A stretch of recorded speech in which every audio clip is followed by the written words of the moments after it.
Dear students, आज का हमारा टॉपिक है टुडे टॉपिक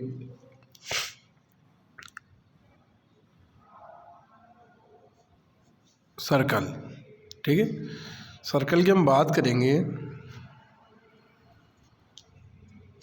जैसा आपने देखा होगा, साइकिल का टायर, व्हील, क्लॉक, की ring, button, bangle, coin, 1 rupees, 5 rupees, 10 rupees, car का व्हील, साइकिल का व्हील।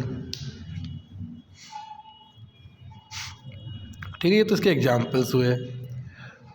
अब हम सर्कल की डेफिनेशंस की बात करते हैं। तो डेफिनेशंस क्या होती है सर्कल की? The collection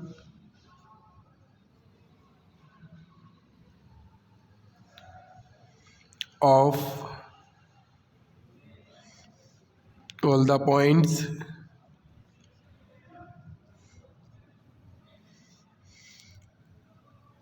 in a plane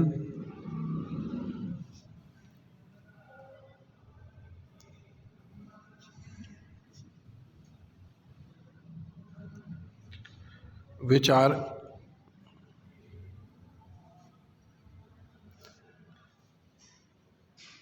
at a fixed point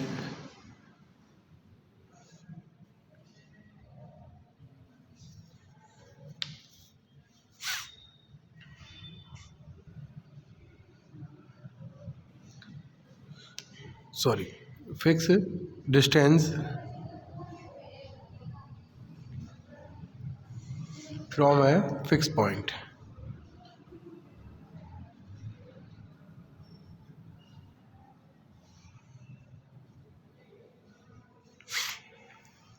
ठीक है, इन प्लेन, ये भी किसके अंदर होगी? प्लेन के अंदर, in the plane is called a circle. तो क्या डेफिनेशन हुई? The collection of all the points in the plane which are at a fix distance from fix point in the plane is called circle. जो fix point होता है वो क्या कहलाता है? सेंटर। तो ये फिक्स पॉइंट क्या कहलाएगा? सेंटर। फिक्स डिस्टेंस क्या कहलाएगी? रेडियस। ठीक है, तो ये क्लियर। कि देखिए आप, सपोज एक सर्कल है, fix point O centre, consonant fix distance O A, radius.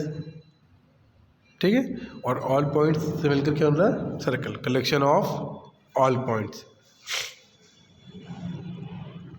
Diameters क्या होगी?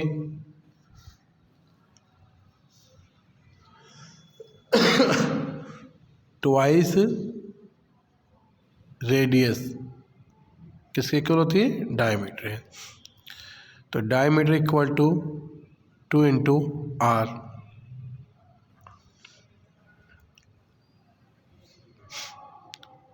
ठीक है, अब इसमें हम बात करते हैं क्रोड्स की।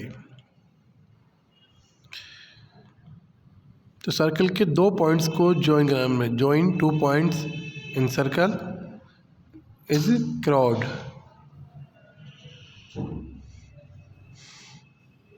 तो क्रोड्स क्या होगी? क्रोड क्या होगी अभी? A line segment joining any 2 points are on the circle. ठीक है, तो क्या डेफिनेशन होगी? Any 2 points join the circle. Circle के कोई से 2 पॉइंट्स को ज्वाइन कराओ तो क्रोड बन जाएगी आपके पास।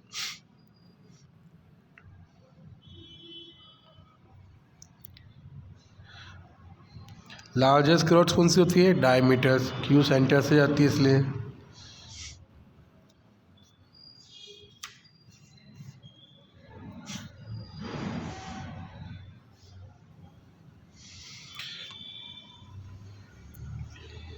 Major sector, minor sector, segment, ये चीज़ आपको पता है।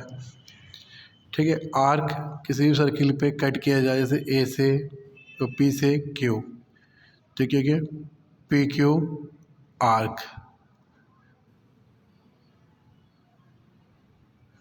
ठीक है, पी क्यू आर्क। अगर इस पार्ट्स को हम शेडेड कर दें तो शेडेड पार्ट क्या कहलाएगा, segment.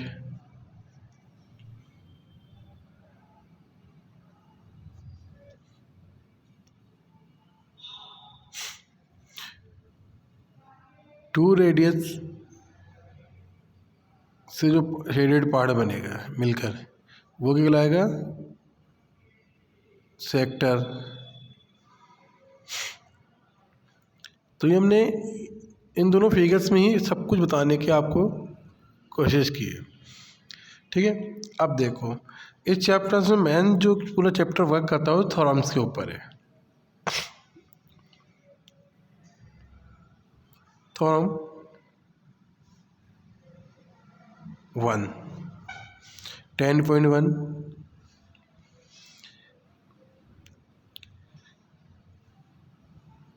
equal chords of a circle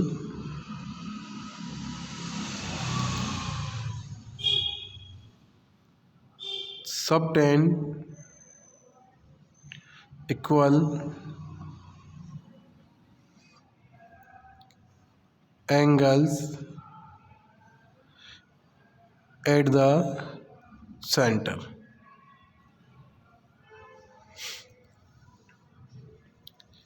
तो क्या था रहा है इसमें, equal cord of a circle subtend equal angle at the centre. Proof करते हैं हम इसे। एक सर्किल थोड़ा छोटा बन गया, देखो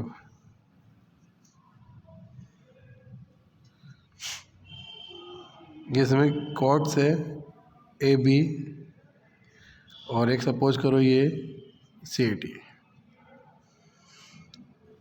सेंटर से ज्वाइन कराते हैं दोनों को।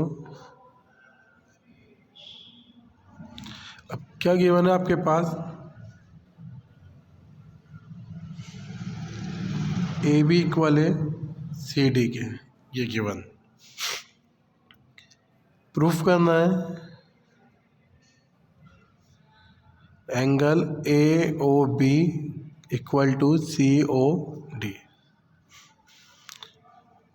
तो देखो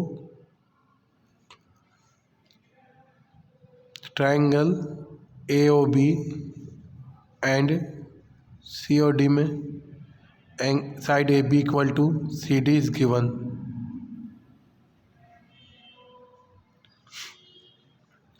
ओ equal to O C, O B equal to O D, radius of circle. तो ये क्या है, रेडियस ऑफ सर्कल।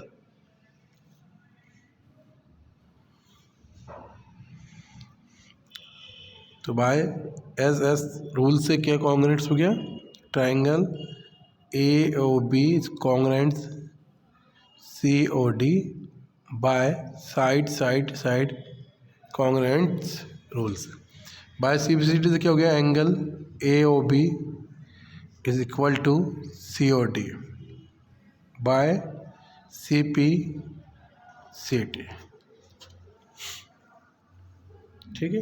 ये थोड़ा हम 10.1 कंप्लीट, हर एक चीज़ आपको इसमें क्लियर कर दी गई है। तो ये दोनों, ये चारों रेडियस थे इसलिए इक्वल है, और ये ऑलरेडी गिवन था कि भाई कॉर्ड्स इक्वल्स हैं, इसलिए क्या गया, एंगल इक्वल्स हो गया।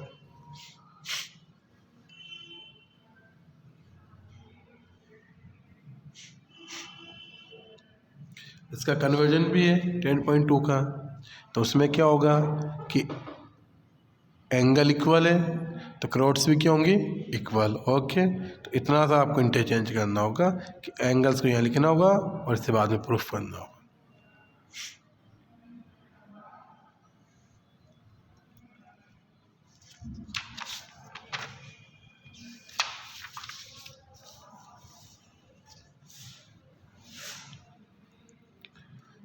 थ्योरम 10.3 ये कौन सी है? 10.3 perpendicular from the centre to a chord. तो कौन सी मतलब थ्योरम्स के एरिया परपेंडिकुलर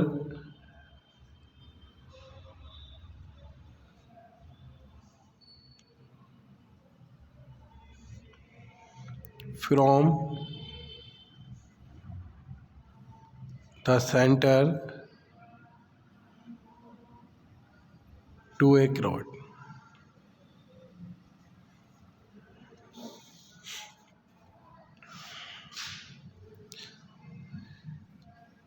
एक सर्किल है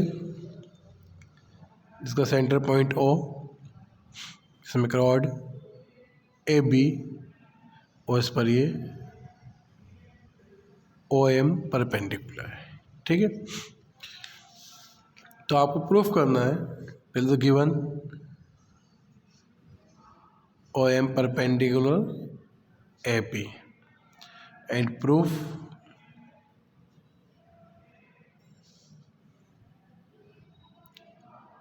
AM equal to MB। तो पहले क्या करेंगे हम, किसको A और B को O से ज्वाइन कराएंगे। ये ट्रायंगल्स बन गया।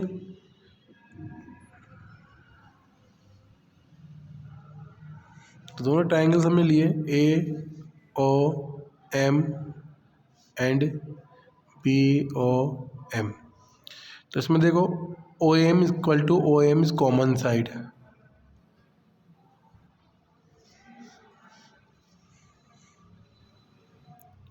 OA equal to OB is radius, same circle.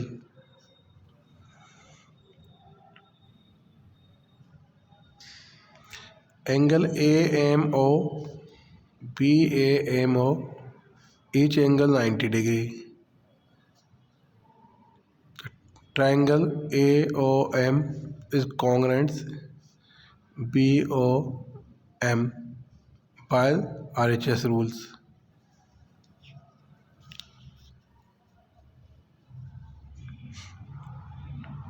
तो क्या हो जाएगा, by CPCT AM equal to BM by CPCT।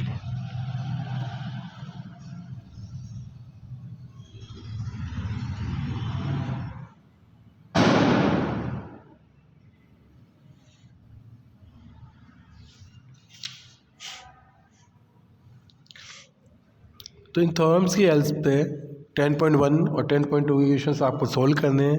ठीक है, उनमें क्वेश्चंस में से भी ज़्यादा कुछ नहीं है, फिल इन द ब्लैंक है वो जो डेफिनेशंस में आपको बता दिए गए हैं।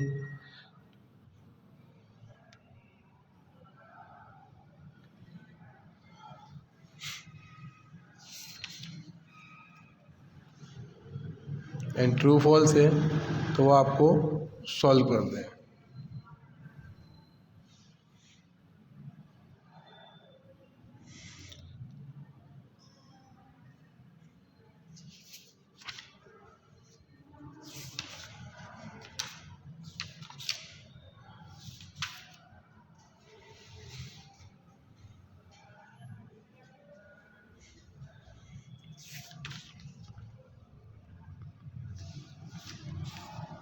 अब आप क्वेश्चन देखिए,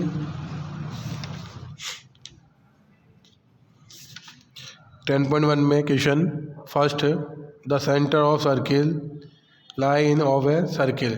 तो क्या होगा, इंटरनल। भाई सेंटर क्या होता है सर्किल के अंदर,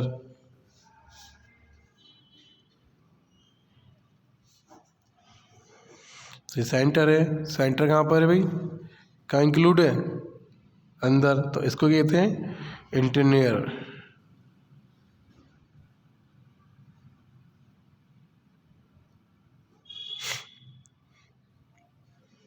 कोई पॉइंट सर्किल के बाहर होगा तो क्या कहलाएगा, आउटसाइड, एक्सटीरियर। तो सेंटर तो क्या है, इंटरनल पॉइंट है, और रेडियस से ज़्यादा कोई अगर पॉइंट्स हो तो आउटर। और जो सर्किल पे हो तो ऑन।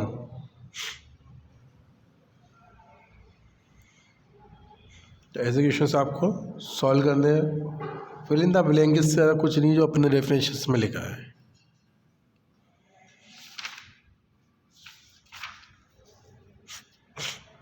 बाकी 2 टर्म्स आपको ट्राई करनी है 5th और 6th।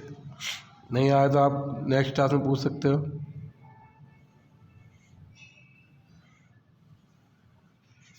क्वेश्चन देखो आप,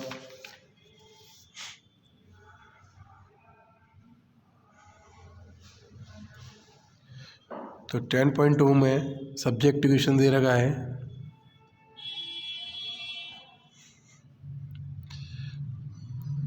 टू सर्किल्स है जो कॉन्ग्रेंट्स है, 2 सर्किल हैं वो क्या है कॉन्ग्रेंट्स। इसका मतलब उनकी लेंथ भी इक्वल है, क्रोड भी इक्वल है। और इसमें गिवन है क्रोड इक्वल दे रखी है, दोनों की रेडियस सेम है आर।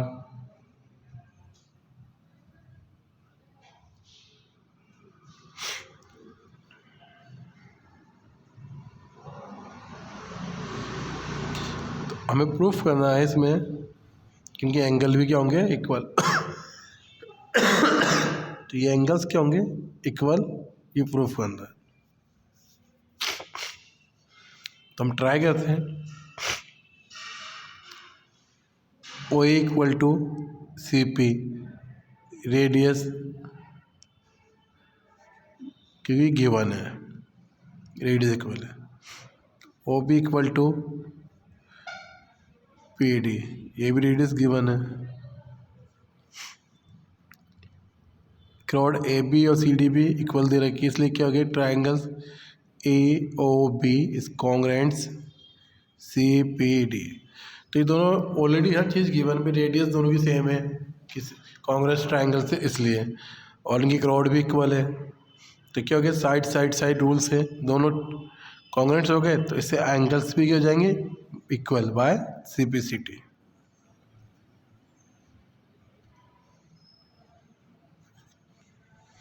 एक रफली समझाया मैंने आपको, आप फेयर में अच्छे से करना कि 2 सर्किल इक्वल होते हैं तो उनकी रेडियस सेम दे रहा है कि सेम इक्वल होगी, और क्रोड ऑलरेडी गिवन है कि इसकी इक्वल है,